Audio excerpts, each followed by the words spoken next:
Good evening, and thank you very much for braving what is technically the hottest day of the year so far, as you probably all now know, and also for the fact that South West Trains decided lovingly to have a strike today, which has made it even harder. And we're delighted this evening, both ourselves and ASI Data Science, to welcome you to what should be a really thrilling debate on a very hot and relevant topic. My name is Stu Packham, and I'm going to be your host, and I'm also going to moderate the Q&A, which I'm getting slightly nervous about, having spent half an hour beforehand with some of our panel. So I'm a UK board director for Hudson, which is part of the Morgan Phillips Group. Hudson became part of the group in April this year and is a specialist recruitment business in the UK. I'm here tonight with our data science team, who help organisations ranging from startups through to global corporations attract and develop data science talent at all levels. I'm delighted that we're co-hosting this evening with ASI Data Science. ASI believe that AI is for everyone, and they help organisations solve business problems with AI through data science expertise and world-class tools. There are a number of the team from both Hudson and ASI here this evening, and as we go back out onto the balcony afterwards, I'm sure they're happy to hang around and answer any questions you may have. It's now my pleasure to introduce our panel of experts for this evening, with some lovely photos for you, but they are sitting right in front of you. So firstly, Dr. Ilya Phage is the Head of Research and Head of Science at ASI. He's also an Honorary Senior Research Fellow in AI at UCL. His primary research interests focus on deep learning, applications in natural language processing, and particle physics. He works closely with the research teams both at Harvard and UCL. Charles Radcliffe is a serial entrepreneur who has focused his career on solving tough technology challenges for some of the world's best organisations. His recent experience includes being head of technology for Deutsche Bank Labs and being one of the original founding members of Level 39. Charles is an accomplished TED speaker on philosophical questions around smart devices, data science and AI, and the impact of the application of this technology on society. Ben Kingsley is a partner at the law firm Slaughter & May, specialising in financial services. He's also the co-head of the emerging technology and fintech practice, advising a range of clients from early-stage entrepreneurs through to global financial institutions who are building or deploying AI. Each of our panel has kindly agreed to give a lightning talk on a different aspect of AI safety, and we're then going to open up the floor to some questions. I know they are all very, very keen to take as many challenging questions on this topic as you can all think of, so hopefully it should be an enlightening debate.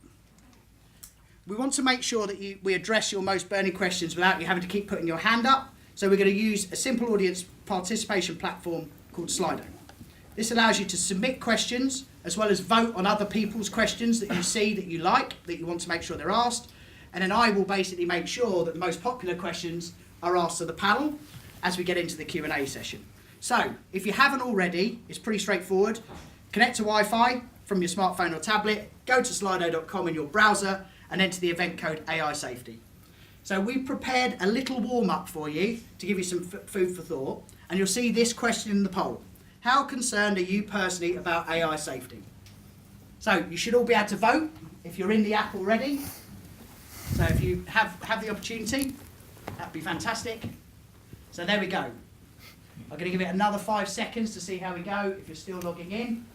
So that will just give you a bit of a flavour for how this works. So it's live, it's real time. So we have quite a significant number of you who appear to be concerned or extremely concerned. Unfortunately, we do have some people in the room who aren't remotely concerned. So that is a good thing. We are also going to use this to focus on how we ask questions of the panel. So as I just mentioned, this will get ranked, and the most popular questions will be asked of the panel, and then you might have to ask the other ones later on this evening. So these are just some that people have submitted already. So you'll see a bit of an example of the type of questions I might be asking the guys in about 20 minutes time. So feel free to vote on those questions, ask your own, think up your own, and Helen at the back will be moderating those, and then I'll get those streamed through to an iPad very shortly. Okay, so that is probably enough waffle from me. I think you all know what we're here to talk about, so I'm now going to hand over to Ilya, who's going to give our first lightning talk for this evening. Ilya, over to you. Thanks, Stu. So I figured I'd start with a definition of AI safety and kind of a general overview. But first, I just wanted to add to Stu's intro that we just started an AI safety research lab at ASI. So we actually are thinking about AI safety in a kind of very technical and very focused way to kind of better understand from a research perspective, as well as the implications for our clients. So this is something we've been thinking about a lot. To that end, I'll maybe give a quick definition and a bit of an overview of some of the problems. So AI safety, the definition I think is very simple. It maybe is the endeavor to make sure that machine learning and AI are used in a non-detrimental way by humanity. I don't know, very general. I actually looked up AI safety on Wikipedia before coming to have a formal definition, and there isn't an AI safety page, which is shocking. I feel like I have it to do.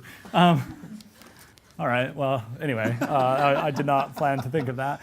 So I'll do a quick overview of AI safety. So that definition I don't think is that useful because of course, we don't want machine learning to be harmful. But how could machine learning actually be harmful? I think the way to think, the answer is very broadly in very many ways. There's tons of ways in which it can be incredibly useful, but exactly as you'd expect, the opposite is true. So I'd break it down in kind of two dimensions. So one, in terms of the autonomy of the algorithms. So there are, on the one hand, kind of human-controlled algorithms, like a supervised learning classifier that decides whether or not someone gets a mortgage. And there are, probably will become much more prevalent in the next few years, more autonomous algorithms that kind of learn how to do something by going out in the world and trying different things. So kind of learn by trial and error, like we do, like children do. So that's one axis. And then the other axis, I think, should be thought of as the intention of the human who built the algorithm. And on the one hand, most machine learning algorithms are created with benign intention. But of course, there are, and one should certainly be concerned about the cases when they're created for malicious intention. So if that is some two-dimensional space, then I'll just give you kind of an example in each bucket.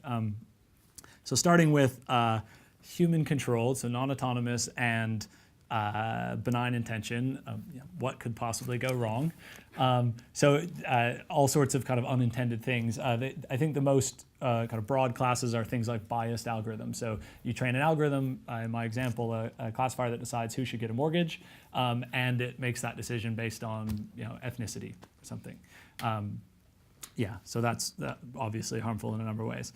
So that is the kind of the least worrisome corner, though, but it is the corner that's relevant right now. So businesses right now need to be thinking about that. There's also malicious human-controlled, so non-autonomous. There are examples like AI hacking or AI like cyber attacks, AI used in kind of mass surveillance. So computer vision is really good, and that means that it's very easy to surveil a lot of people, as well as a kind of a very interesting area these days is kind of strategic disinformation. So think fake news. We are almost at the point where you could type in a sentence and click on a drop down and choose a person and just get a video, have an AI algorithm just generate a video of that person saying that sentence, imperceptibly different from the real thing. So that is, a little bit kind of scary for this kind of concept of the truth that we have. But anyway, so that's human controlled. And then maybe a slightly longer term is more autonomous algorithms, which will likely be kind of much more useful, but also much more kind of concerning. So on the benign autonomous side, you have your household cleaning robot that is incredibly useful. It comes into your house, it figures out how to clean your house based on your exact floor plan and so on, and your patterns and so on. And it actually learns that the best way to keep your house clean is actually to just lock you up in the closet, because then it cleans once and is done forever, and it's just maximized its reward function. So that is just a classic unintended consequence that is a very natural solution to the problem of cleaning a house. So that's obviously a benign intention. And then I don't even think I'll talk much about malicious autonomous. That's kind of Terminator. And I think most people in the research field on the kind of more concerned about the long-term future are actually just thinking about benign autonomous, because let's figure that out first before moving on. So that's kind of how I think about the whole landscape. There's tons of examples that I haven't said in each one of these squares, but it's more than just Skynet. It's more than just reinforcement learning, and it's more than just like bad statistics and bias. Like it's very general. Excellent. Thank you very much. Charles, do you want to pick up? Yep, thank you. So I think I'll start off with a bit of definition. Like Ilya, I kind of thought beforehand that Ilya and I might disagree a bit more on this. Because when I speak at events and talk about digital ethics and the safety of AI, typically what I hear from people who work in the sort of technology practice of the field is, these questions are important for somebody else at some later stage. And I think it's not only incumbent on those of us who are building the technology to be thinking about the ethics and the usage of the technology, but also those of us who are using the technology, which is really all of us. Anyone who's got a mobile phone is a consumer of this stuff. So I think this is a time in history where ethics is something which is really important, and actually more broadly than that, I think it's the first time in human history that philosophy has become relevant. I've been doing a lot of thinking in the last few weeks about what is it that makes philosophy so super relevant to the machine learning or autonomous sector. And I think it's because actually at heart what philosophy does and what the data science community does is the same thing. We're building models for how the world should be. And philosophers have been doing that for thousands of years. We've been building models about how the world ought to be and then debating whether that is a universal held view or not. And now we've got data, lots of computing power, and we're able to start to automate things in the real world. And then these philosophical questions, these ethical questions become super relevant to all of us. And I think what's different about AI safety as opposed to AI ethics is, to me, safety is a very technical term. Safety is something which you can describe in engineering terms in sort of technical manual. And if I just to sort of explain this, if we swap out the word AI and replace it with the word gun, so we're talking about gun safety, and what we could be talking about is the engineering tolerances and the materials used to make the barrel of the gun, so that when you pull the trigger, it doesn't misfire. So that is absolutely gun safety. But gun safety is also, should you arm school children to protect themselves? And that is a very non-technical thing. And I would call that ethics. And what's special about ethics is an area where there is no hierarchical approach to the subject. You can. I call myself a digital ethicist, but I'm no expert in ethics. I don't have the right ethical model. There's no such thing. A government can't impose an ethical view on a population. Ethical is very much a personal view. It's a very bottom-up driven subject. And so that's why specifically it's something that's relevant to all of us. And one of the debates we had before the panel this evening was around the question of diversity, and something I felt particularly strongly by, because here you've got three white middle-aged blokes talking about AI safety, and there's no diversity here at all on the panel, and I think that's something which we could do better at, and I do appreciate the guys who organised this event have said, well, we do have diversity. We've got a lawyer, we've got a philosopher, we've got a techie. That's hugely diverse, but no, we've got three people from broadly the same epistemology, broadly the same worldview. And so we're always going to get a single lens onto the ethical conversation. And I would encourage you all to bear that in mind this evening when we give answers to the questions. This is just my view on stuff. And if I came from a different worldview, particularly the big question about privacy. I mean, this is something which I held as an absolute view once about data sovereignty. And I think the more I've thought about that, the more I lean to a more balanced approach. And somebody from an Asian culture might have a very different viewpoint around privacy, data privacy and data sovereignty to somebody from a Western European perspective. So I think diversity is important, and diversity from a background sense, but also diversity from a practice sense. And I think it's great. ASI, no plug intended here. I've kind of bumped into these guys a few times, and they're a great organisation. I've never worked directly with them, so it's great that an organisation like this is building an AI safety practice and thinking about these things. But I think there's a very big risk of technical, engineering-focused organisations trying to wrestle with these problems, and it's a problem you see continuously in Silicon Valley, and it's a problem that always often ends up causing trouble. And that's because the technical mindset, the engineering mindset, tends to be quite reductionist, tends to have a single world view. And those of us from a liberal arts background, I'm a lawyer by training, and as a non-techie, have a different way of analysing problems, a different way of analysing situations. And so things like the Facebook, Berkeley behavioural science controversy a few years ago when they were doing a live experiment on Facebook users to see how posts might affect your mood, there was a clear ethical breach. Something that the behavioural psychologists really ought to have realised that they were screwing up. But not at all a surprise that the team at Facebook got that so badly wrong. And I think that's why you need a much more broad engagement across society on this subject. So those of you who are non-technical here, you've got a huge amount to contribute to this debate and ought to have to this debate. And I don't know how I'm doing for time. Bang on, good, I'll keep talking. So you did promise you'd overrun. I did. If I'm still talking at 8, then you can kick me out. The last thing I want to say is around the application of the tech, and Stu's introduction. It's quite funny actually. He said I've helped some of the best organisations in the world, and then including Deutsche Bank. And I would normally say some of the best organisations in the world and Deutsche Bank. I'll change it. Thank you. So I had the privilege of heading up technology at DB Labs until recently, which was a great role because it exposed me to an organisation in turmoil. There's no secret about that, but also an organisation that's really trying to embrace the technology to solve its problems. I'll give you one example from my time there, which hopefully won't land me in trouble. If any journalists here, please don't quote me on this. There's a very funny quote actually for me, speaking at an event where I was labelled an economist from Deutsche Bank advocates some form of techno-communism. And it's like, what on earth? I didn't say that. And I'm definitely not an economist, so totally misdescribing, but thankfully that slipped through the net. There's no AI system at DB checking press quotes yet, or at least there wasn't when I was there.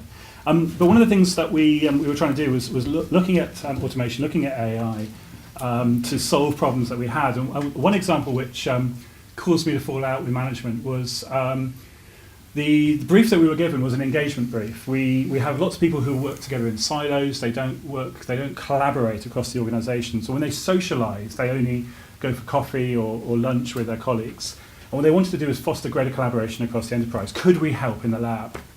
One clever person came up with this idea that we could get a piece of software that would basically analyse your corporate profile and hook you up for coffee dates with other colleagues.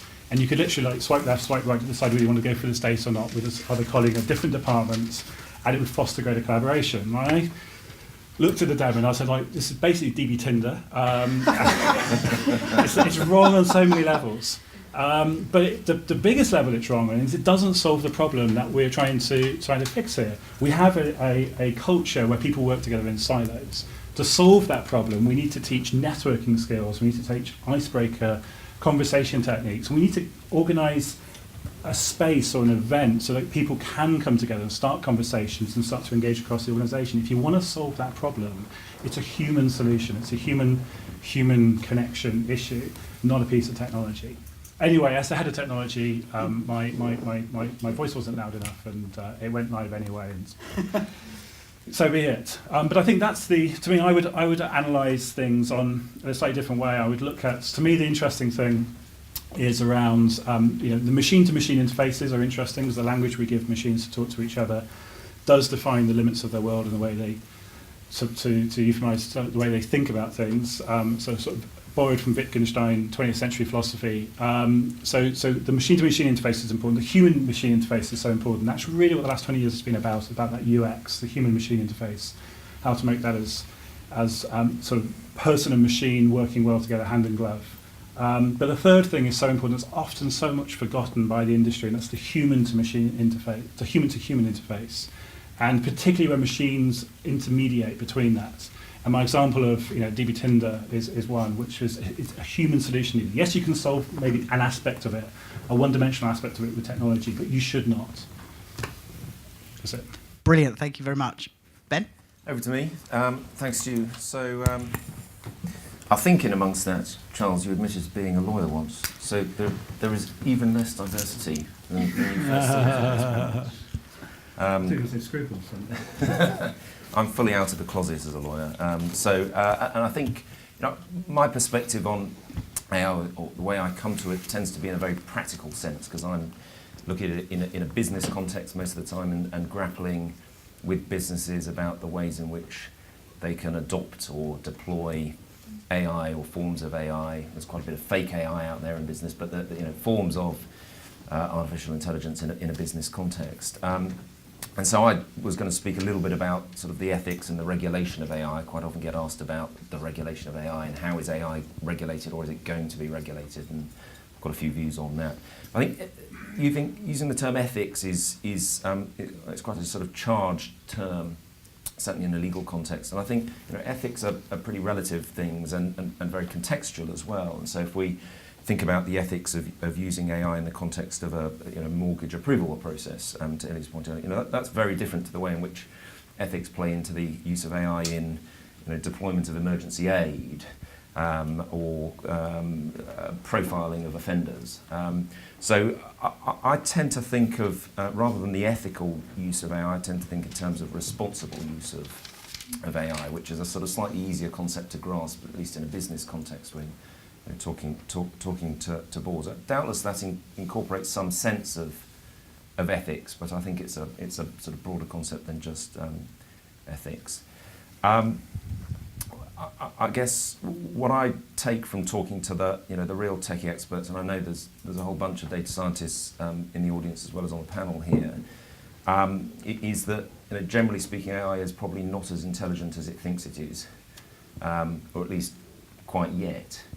And so responsible use of AI, certainly in a business context, for me it's as much about understanding the limitations of what an algorithm or the black box can do, what it can't do, as it is about sort of understanding what the use cases are. So I think again from my perspective, looking at the way in which AI is deployed in an enterprise context is about managing legal risk, and managing legal risk is typically about disclosure, and adequate disclosure is typically about your understanding of what it is that you're doing.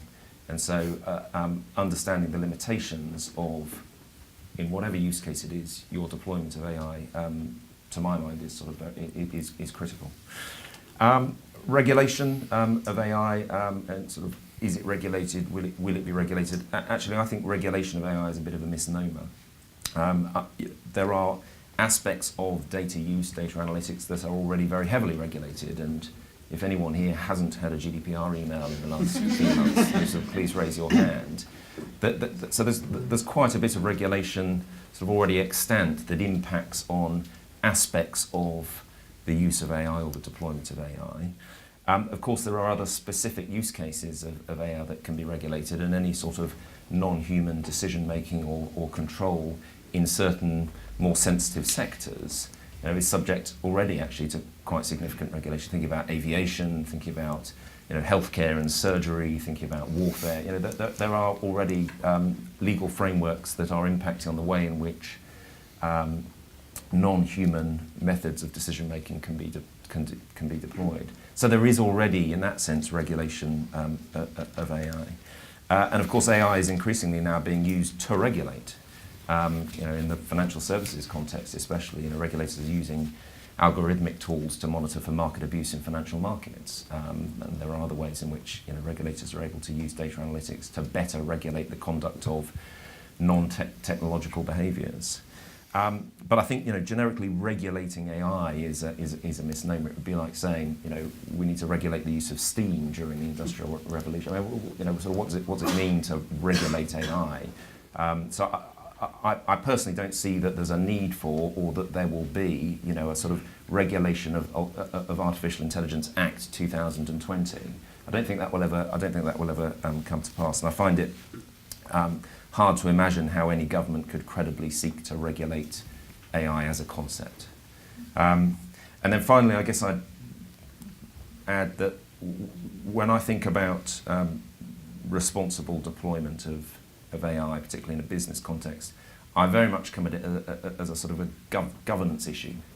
That the way in which businesses and frankly other organisations, governments and agencies approach the deployment of AI in a live fire context is really all about governance and good governance. And the UK government is sort of beginning to lead a path that way with creating this new Centre for Data and Ethics, which I think it's not totally clear what it's going to be doing, but it seems like the focus is going to be around creating governance structures or ways of thinking about how to make proper decisions around deployment of AI. And so I personally think that good governance around AI deployment is going to be far more relevant and important than any sort of legislation or regulation. Excellent. Thank you very much. And guys, just a quick round of applause for the panel before I move to questions.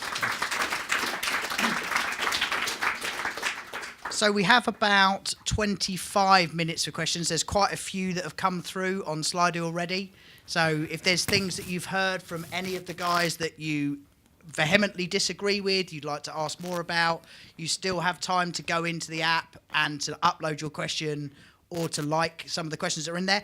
I guess I have one that I'm going to start off with before I go to there's a fairly common theme, by the way, that's coming through on some of these questions.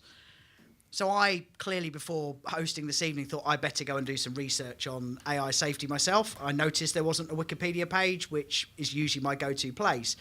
But it also struck me that the first 2 pages on Google, and no disrespect, were largely academics talking about what might happen with AI safety in 5 years' time or 10 years' time or when AI becomes emotionally intelligent.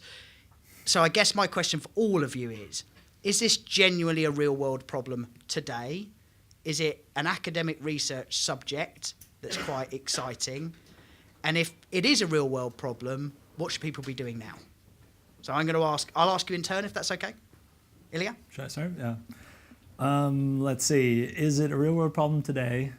What were the other two? Academic? So is it a purely academic subject?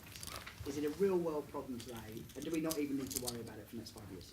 Yeah, it's interesting. So I think I strongly think it's a real-world problem today. But I also think, well, actually, let me go back to my little framework. So there are these two kind of camps that just don't talk to each other, which I think is somewhat dangerous. There's the academic community that's mainly worried about autonomous robots, because those are really scary. Those are the ones that are going to get artificially generally intelligent and are going to take over the world. And I mean, to the people who make strong statements about these things, credit, like I do believe that the largest existential risk of humanity is this. Okay. So if you're worried about climate change, I disagree. I'm worried about climate change. I don't think it will be a problem before we, before the robots are.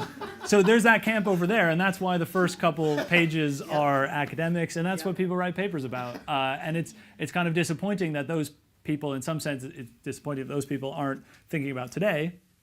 But then there's, I mean, just to Ben's point about AI shouldn't be regulated. AI being regulated doesn't make sense. I agree completely in the human-controlled version, but like autonomous, like generally intelligent autonomous robots that go out and figure out how to solve problems, those I think should be regulated.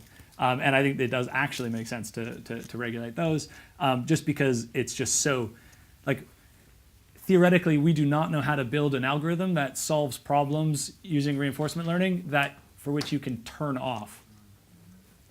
Like, if you go to turn off the robot, it realizes that you're trying to turn it off and it changes its behavior, right? Like, these are things that I think that vertical, or I guess that band in my kind of framework will likely require careful study at the academics and careful regulation. But the kind of the today band, I think shouldn't be overlooked and probably requires, the usual regulation, as you've said. So yes, it's a real world problem. Yes, it exists today. It's all these problems. Yes, the academics are doing something useful. Yes, it will exist in 5 years. And yes, it will be much more subtle and much more important. That's these problems. Both those people are doing useful things. They're just, probably not talking to each other in a useful way. Brilliant. Thank you. Charles, do you have a view? Yeah. definitely with you. Yeah, I mean, I'll go back to what I just said. The philosophers have been talking about some of these issues for thousands of years, so it's definitely been an academic conversation for a long time. It's just now that it's become very pertinent, and I disagree a little bit with what Ben said about AI is just like regulating AI is just like regulating steam engines in the Industrial Revolution. There's a really big reason why I think it's dangerous to take that point of view, and the big reason is we forget. It's very easy to sit in 2018 and look back at the Industrial Revolution on the other side of it and say, oh, that was great, how that's changed our society, and that's been a great process. What we forget is for about 70 years we really fucked up our society. People were living in slums, people were going through incredible hardship here in London, and it was the unforeseen consequences of technology we introduced in a very permissive regulatory environment. The Victorians it's just a free-for-all, guys, just go and do what you want. And those are very much the conditions we're living in today. So perhaps steam should have been regulated a heck of a lot more than it was. The fact, give you examples. In London, you've got King's Cross and St Pancras Station built next to each other, serving the same lines, essentially in competition with each other. That was the environment that we had in the day. You go down to Windsor, you see exactly the same situation. You get that free-for-all, and that's absolutely what we're seeing today. And the different economic climate that we have today is we very much have a winner-takes-all economic model. So the reason that people like Facebook or Twitter or Netflix emerge as these massive blockbuster organizations is because of the scale that technology gives us. The internet has done an incredible thing in terms of connecting us, but it's also really broken and exploited some weaknesses in a capitalist economic structure. So I think absolutely AI needs to be regulated, and I think this is a very and I think it's a category difference between what we've seen in the past as well. So it's super relevant today. I think the other aspect I'd like to bring in, which I talk about more in my TEDx, is about we at some point we're going to talk about this. No doubt the question will be around will there be killer robots and will AI steal our jobs? The killer robots thing, to me, that's just science fiction, and I think that's the first thing that anyone in this conversation needs to do to kind of brief themselves. And this is what Ben was saying: is you need to sift between what is reality, what can we do today, and what is just science fiction, what is outside, and this is wait, how is that true? I can buy a drone, put a video camera on it, I can code up an image recognition software and say, find this face, put your picture on it, put a gun on it, and put a little trigger, and I can put it in the air, and it can fly around, it can find you, and it can shoot you. And that is a killer robot. I could make it in an afternoon. How's that science fiction? So you talked about Terminator. You use Terminator as an example. Yeah, that is science fiction. Yeah, but killer robots are not equal to Terminator. But fully autonomous, generally intelligent killer robots. Yeah, that's science fiction. Wow. Farther away. Yeah. This stuff. AI is, and I think there's another thing that the tech industry is quite guilty of, is dressing up what are fairly mundane things and calling it something sexy. So we saw that with data science. Essentially it's statistics, but no one wants to be a statistician. Do you want to be a data scientist with a 100k plus salary? Of course you do. So it suddenly becomes sexy. This is just maths. This is just maths. And there was a question earlier: will AI become conscious? What total bollocks! And you read these articles because people fundamentally misunderstand the distinction between reality and science fiction, and I think that's a dangerous thing. Things like Black Mirror are great at bringing these issues to the collective consciousness, but what Charlie Brooker does incredibly badly, I think, is mix up today's technology with science fiction in a very near-term time frame, and that really screws with people because they cannot see the distinction. So I think that's the first thing that we need to do. Excellent. Ben, that was the first signs of the two of you going head to head. We're just going to see if we can extend the booking for an hour and so. But Ben, do you have a view on that? Well, I do. Well, actually, first thing I should just comment to reassure you that there is some regulation around creating drones with guns. Oh, good. Oh, good. We can come to that another time. Well, look, I think we're all violently agreeing that it's not a purely academic topic. I think to Charles' point, for sure, there are going to be real-world casualties from AI, but not in any different way to any other form of revolution in the way that we do business or the way that we work or the way that we live. And I think There are a range of perspectives on whether or not that's a good, bad, or indifferent, or somewhere in between thing, and it depends whether you're a sort of free marketeer or a techno-communist economist from Deutsche Bank, as to where you land on that. But I don't think the risk of real-world casualties in that sense is going to hold back development and deployment of AI in real-world use cases, and indeed, of course, it already is being deployed in real-world use cases in some quite mundane vanilla contexts, and increasingly in some more sort of exciting but sensitive contexts. As I said before, I don't think the solution or the means of achieving safety in that deployment is through some generic form of legislation or regulation. I really don't know what it would look like to say, legislating to prevent the bad robot being built. And I suspect the solution to the bad autonomous robot is to build a good autonomous robot that will go and kill all the bad autonomous robots. I don't know, but I don't think the answer to it is for government to try to create a sort of constraining framework.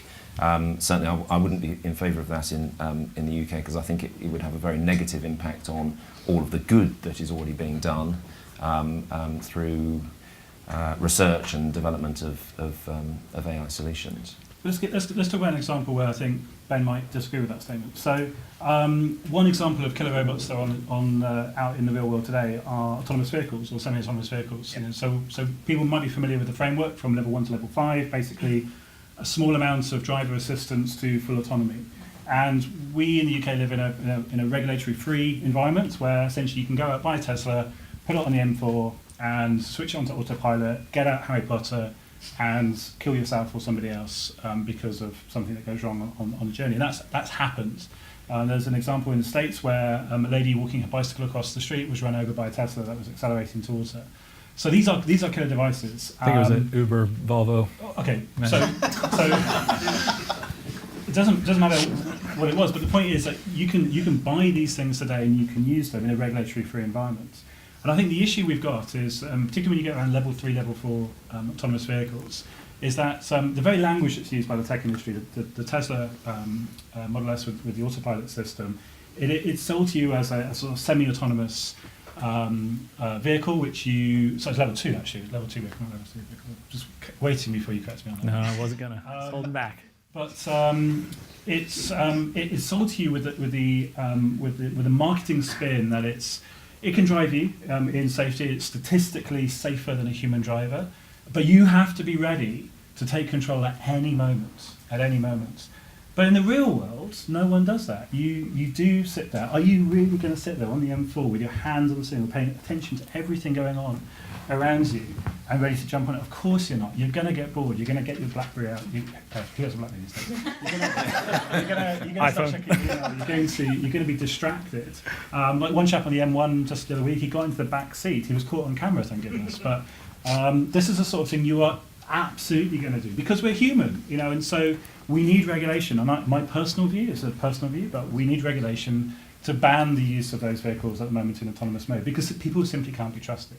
But Charles, this is already all regulated. Yeah, you can't actually do that. But the point is, it's not working because people will buy a vehicle like that, and the regulation we have today is you have to drive with due care and attention, which means if you're driving an autonomous vehicle, you have to sit there paying complete attention to what's going on around you, which of course in the real world nobody does, and that's why they have accidents. I was driving on the 101 between San Jose and San Francisco, and it's almost continuously Tesla's Model X's, Model S's.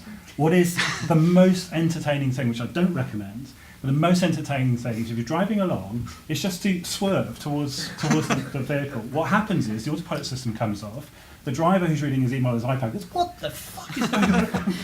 and then takes control of the vehicle. Yeah. And you see it continuously. Every single one of these vehicles is driving in autonomous mode with no human control. That's why they need to be regulated.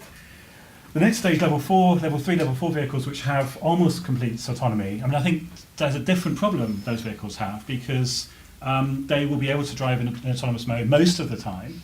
And actually, I think the problem there is a human adoption problem. It's the same problem that people have with flying. People don't like flying or some people don't like flying because it's the fear of lack of control.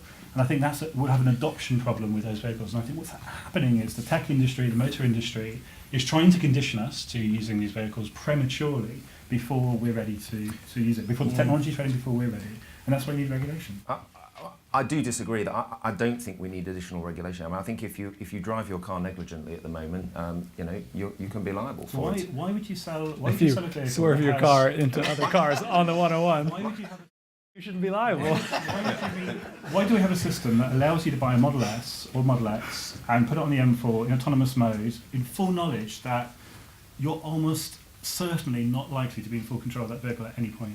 But it's crazy. My car today, well, until it was stolen a few weeks ago, already had that system that in theory brakes for you before you need to brake if you're about to hit another car. Mm-hmm. I've never relied on that. I've only used it once when I was about to have a crash, and it knew I was about to, and it was quicker than my reaction. So that's great. But I make no reliance on the fact that the car will brake if I don't brake. If I'm come up to a level zebra crossing and there's a little kid walking across. So if I was just to rely on the fact that I've been told my car will brake for me if I don't brake, and I run someone over, plainly I'm liable.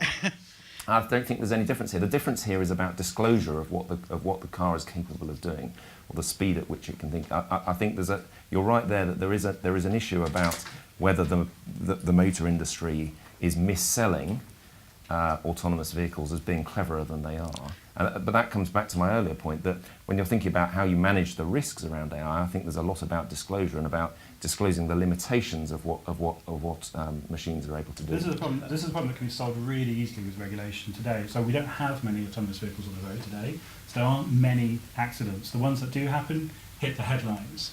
But the reason that we have them is not because we live in a world full of libertarians with that point of view. We have that situation because the motor industry has a huge vested interest to get as much training data from real-world usages as possible so that they can improve the technology faster. And it's as dangerous as the horseless carriage was 100 years ago. It's as dangerous was the steam engine 100 years before that. And that's why I think we learned the lesson twice with the introduction of transportation technology that was implemented before its time, and regulation eventually caught up and led us to a safe point. I think we also learned the lesson again with autonomous vehicles. Guys, I'm going to move on very quickly because I'm very conscious that question one was an enlightening debate, but it's taken us 15 minutes. So there's two questions on the poll that are coming out top, and you can probably see on there. So the first one up is, how do we build public trust in AI given previous high-profile data breaches, particularly those that we've seen in the news very recently? Ilya, I might throw that to you first. Yeah, sure.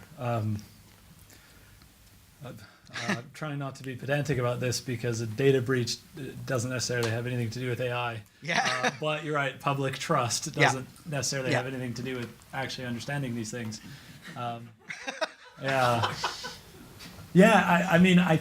think, instead of saying what I think is kind of generally true or right, I'll say what I want to do. Yeah, so what I would like to do is to start thinking about and studying how to use the kind of the current day machine learning algorithms in a responsible way, which I would define technically in terms of probabilities of failure and kind of maths, and then kind of sharing, hopefully selling, at least writing papers about it and talking to people about how you might use kind of standard procedures a little bit more responsibly. So studying and sharing, and then hopefully that just means there are fewer AI equivalent breaches, and trust doesn't kind of degrade anymore.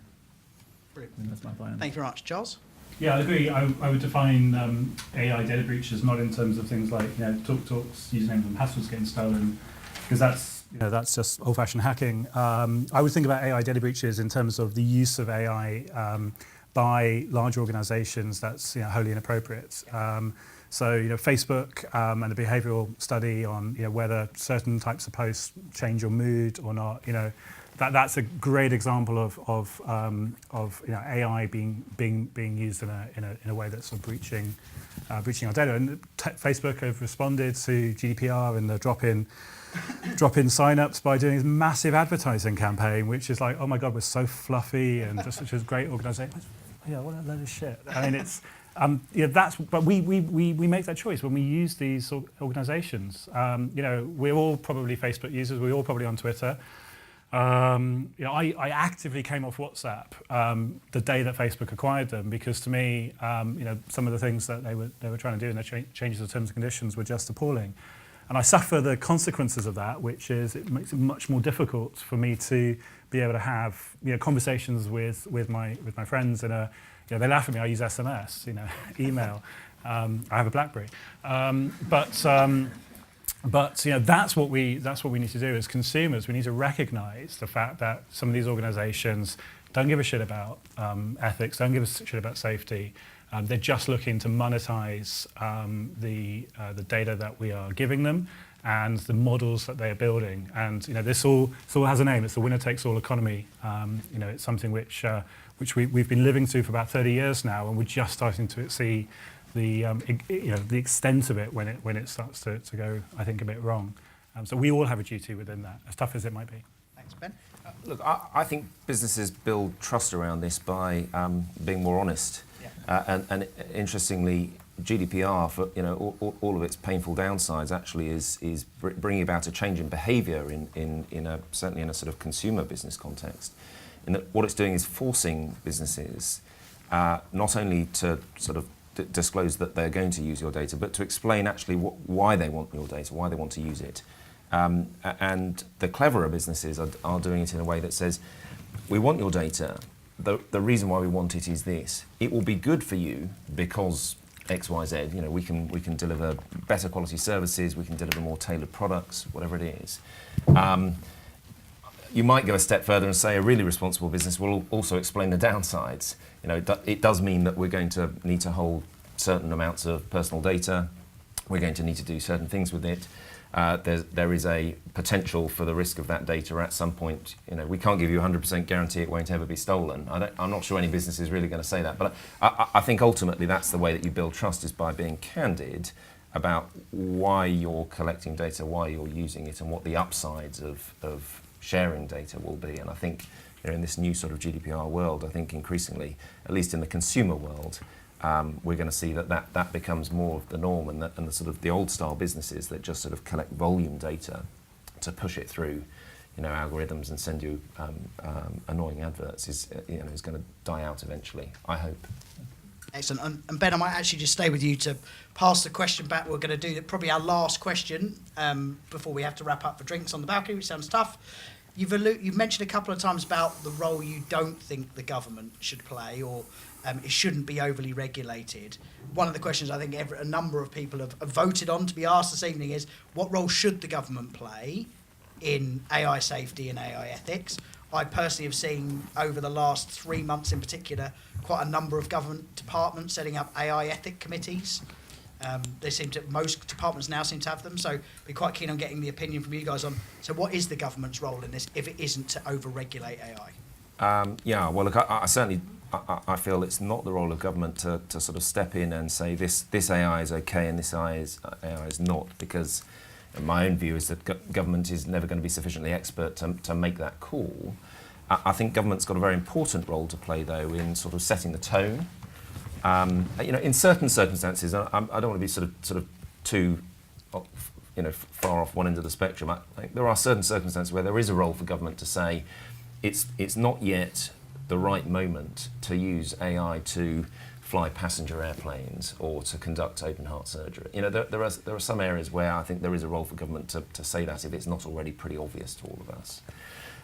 But I think the better role for government to play is as a sort of a flag bearer, and if you like, creating a sort of safe space within the UK for AI to develop. I think it's important, as we see in other spheres of tech development, that there's an acceptance of failure. So we're not going to make the perfect AI robot every time or first time.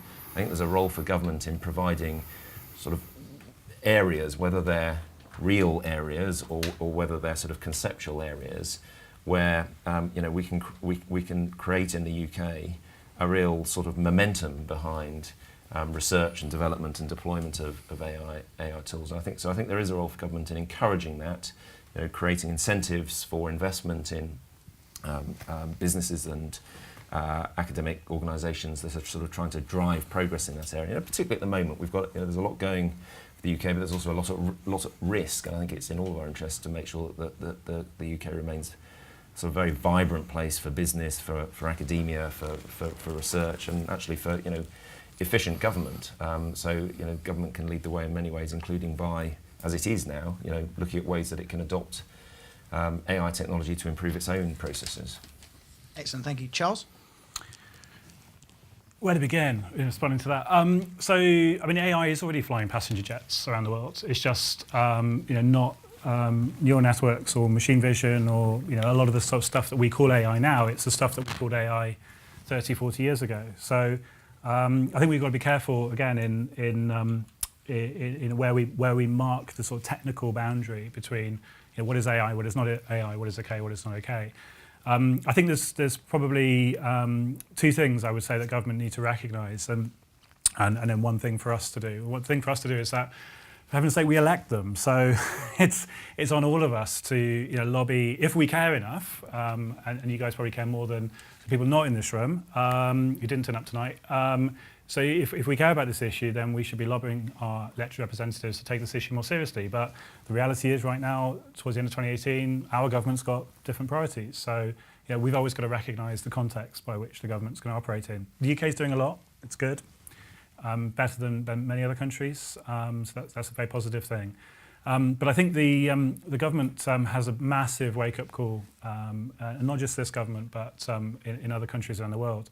What we've really seen again in the sort of the technology industry over the last 30 years, 40 years, has been a massive shift in terms of the weakening of the power of the state and the weakening of the democratic process. And I'm not talking about Cambridge Analytica here. I'm talking about the fact that massive multinational technology companies have more power than governments. They have more data than governments.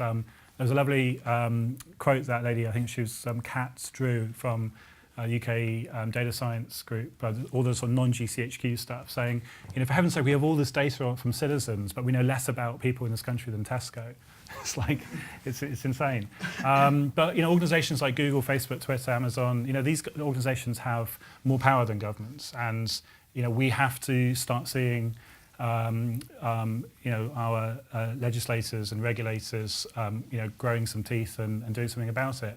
There was a wonderful opportunity just recently with TfL and Uber, which was a wonderful opportunity that was lost from regulators standing up to the tech industry. I mean, Uber, despicable organisation that totally abused its market position by flouting all regulation that existed, built up market share, put out of business a lot of people, can behave how it's likes, and now cleans up its act a little bit late. Same story with Facebook.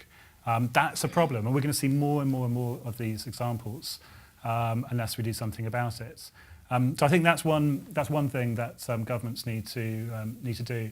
And then secondly, I think the lesson. I think what people are very good at doing is forgetting our history, or not looking back in history for examples of when we've faced these challenges before. The reality is we faced these challenges loads of times in the past. And probably the best example I would have for the challenges that we're facing today is the tobacco industry in the 1950s. Tobacco industry knew there was problems. They knew it was killing people. They had ethics boards. They had studies that they set up to consider the consequences and how is it going to change their economic model over the next 20, 30, 40, 50 years. And guess what? Philip Morris and Marlboro and all those tobacco companies, they still exist. They just don't sell as many cigarettes to us here in the West as they do now in other places in the world. And their business practices have moved to places where there's less regulation, less control. But everyone knew there was a problem. And no one did anything about it until the weight became too heavy to bear. And I think that's what we see. You see companies like Google, DeepMind insist on having an ethics board to discuss the ethics of the technology, but that ethics board meets behind closed doors. It doesn't provide conversations with the general population. And when it does try and provide general public conversations like the one it's sponsored with the RSA, It's basically marketing in disguise. We want to talk about the effect of AI on the democratic process, and we're sponsored by Google DeepMind. That's just marketing. That's just Google saying, we're the good guys, we're trying to look out for your back. It's complete bollocks. And the government sit back and do nothing about it because they have less power. And I think that's the thing that we need to start to balance out. Brilliant. Thank you. And Ilya, if you want to wrap us up for the Q&A sure. for the evening. Yeah, I think the government has kind of three roles to play. One is, similar to what Ben said, is to stay out of technical decision-making. I'll get to for the next point. But the flip side of that, so a lot of these questions are, okay, so technically what is the machine learning algorithm doing? It's doing this. What are technically the risks? The risks are this.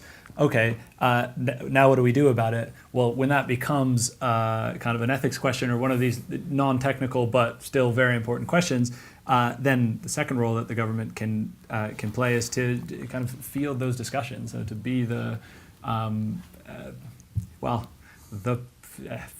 center for the public discourse on what is the right answer to these ethical decisions. So for example, in my example of deciding who should get a mortgage based on the individual's data, the government might say, oh, well, the right thing to do is to just not use demographic data.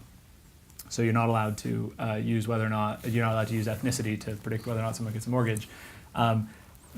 Okay, that's a good idea, government, except plenty of the non-demographic data just correlates very strongly with demographic data, so you could just, your algorithm can basically learn to use demographic data without using demographic data. And in fact, the most robust way to make sure that you do not use demographic data is to include demographic data and then use another adversarial machine learning algorithm that makes sure that the model is not able to predict demographic data. So you actually, having the demographic data makes you truly robust against a biased algorithm. And so the government's not going to say, well, I got an idea, use an extra adversarial machine learning algorithm.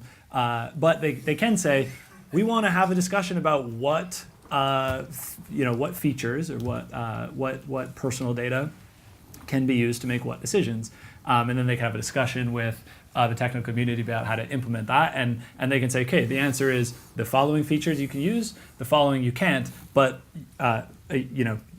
please help us come up with a way to actually implement that's meaningful, rather than just kind of superficial decision from people who don't necessarily understand how to do it. So those are two things that are kind of in tension, but together are incredibly useful. And then the third thing I would say is also very much aligned with what Ben said is to continue to invest in AI, and not necessarily because, well, obviously I would say that, right? But if you just shut down AI in the UK, every other country in the world is going to do it. They're not obviously going to do it in a more responsible way. A lot of those discussions a lot of the companies Charles has been mentioning are American, right? If some Chinese or American company just does it and then just moves into the UK and is irresponsible with their AI, that doesn't avoid the responsible AI problem. So investing in local AI, but also kind of fostering public discussion, a public technical kind of balanced discussion, I think will likely be the way that we kind of navigate these, just if we're honest, nuanced waters. Brilliant. Thank you very much. And guys, I'd just like to say, could you give the panel a round of applause for what's been a fascinating discussion? So I think the thing that will probably now stick in my mind for at least the rest of tonight when I can't sleep because it's too hot is the fact that AI you can't turn off is coming. So that is rather concerning. So I will lie there in the middle of the night now thinking about it, along with a drone with a gun on it. Also my fault. So thank you very much. We are now going to move out onto the balcony for drinks. It should be nice and cool out there. Hopefully a bit cooler than it is in here now because it's warmed up somewhat. So guys, thank you again. It's been a fantastic evening, and go ahead and enjoy the rest of the evening. Thank you very much. Thanks, guys.